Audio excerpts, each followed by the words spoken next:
I was really happy with the performance. I felt like I waited a little bit on some of the things, but for the most part, I was kind of surprised that he stood with me as long as he did. You know, I thought he was going to wrestle pretty quick. Him sitting in the pocket and throwing a couple of jabs out caught me off guard, especially after I knew once I hit him once he would probably change his mind, and he didn't. But props to him, you know, try to stand with me for a little bit, and then when he took the shot, I was ready for it, and you know, do what I do best and put guys away.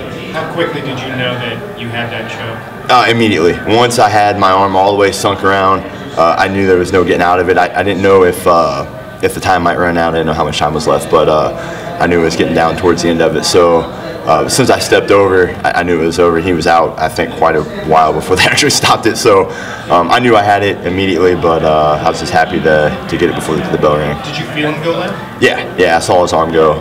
His arm just went limp, and I saw it physically, and then I could feel him a little bit. But I knew it was out, but I mean, I don't stop till the rest stops me, so I'm not going to mess up. Did you feel any taps? Because I think Stan said he thought he tapped. I didn't feel a tap. I don't know. Okay. I wasn't sure. I just saw his arm over here just went limp, and I just kept squeezing until I got stopped. But I didn't feel a tap. No. Okay. That choke kind of fighter, is it when you know the guy is out, like he's out, like how long are you gonna hold that? Man, absolutely. So it was scary watching on TV. Yeah, I know.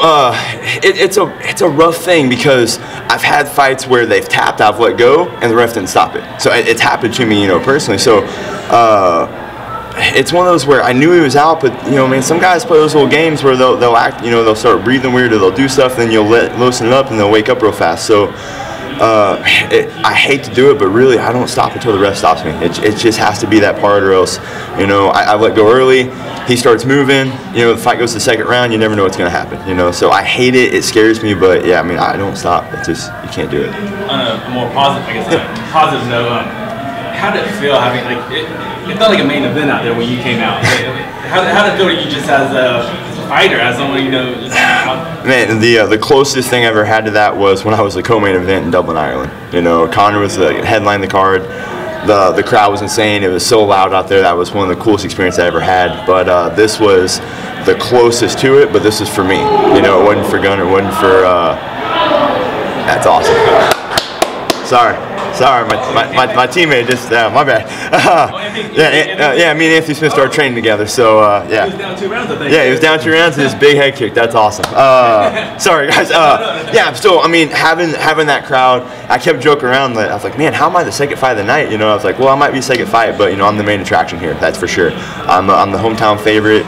I've got people traveling from all over the Midwest just to see me. I was really surprised I was only second, but you know, my job isn't to put the fight card together. My job is to get in there and perform, and I took care of work today, so that's all I could do. Yeah. That Gideon kind of came out of a scramble a little bit. Was that something you improvised, or was that a move you worked on? I mean, you know, so my whole gym, you know, the Glory Gym, you know, me, James Krause, Tim Elliott, we're headhunters. So I've got a good wrestling background, but sometimes you realize that maybe you can't stop the shot, and we have to start draping. You know, we draped for the legs, which I did, and he readjusted really well. So then I draped for the head. So I draped over it. I was grabbing it, you know, his top leg, trying to stop the takedown. He readjusted. I had to make another adjustment, and so you know, I had to go around the head instead, and I draped over, and the choke was there. So it's definitely a move in situations that we work all the time at Glory MMA. So it was planned and it happened, and I don't know, just kind of go from there. You got on the mic there at the end, and it made it seem like you weren't getting the respect that you are deserved. Why so, and what do you feel? Yeah, I felt like, I mean, this is my 8th fight in the UFC. You know, half people don't know who I am. I mean, this is my hometown, and this is the most you know, recognition I've got. I mean, just it's a little different. Kansas City is not a. Like they enjoy it, but it's not like Vegas. It's not like these big fight towns because they never come here. So it's hard to grow a name. And you know, whenever I get taken somewhere else, I'm either overseas or somewhere where a lot of people just don't know who I am. And I feel like, you know, people always say, like, oh, you know, he's this country boy that can take a hard shot, and he's pretty strong. You know, he's big for like.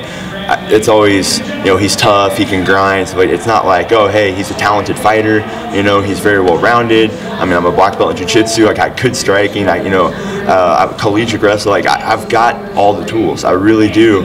And I feel like, you know, I'm not your typical model-looking 6-pack fighter that I don't get the respect I deserve. I really don't. So The only losses I've had are really close losses. I had a weird injury in the Gunnar Nelson fight that honestly kind of caused that loss. I thought I was winning until the eye injury, and then the Ponzinibbio fight was insanely close. It was razor sharp, and I think if I didn't show as much swelling on my face, then it could have went the other way. I think I just looked worse than it really was. There's a lot of just little superficial jabs that landed, and I landed the harder shots, and he was cut and I was swelled up, so it could have went either way. So I just feel like I get overlooked a lot is really all it is. I mean, I just kind of really want to just get some more respect. That's all there. I'm always low on the fight card, first, second fight of the night, or I might be one of the first ones on the prelims. Like, I just, I've been here. I love the company. I mean, I'll do anything for them. Like, start building me. I deserve it. Did you feel slighted that they put you being the local guy as the second? Absolutely.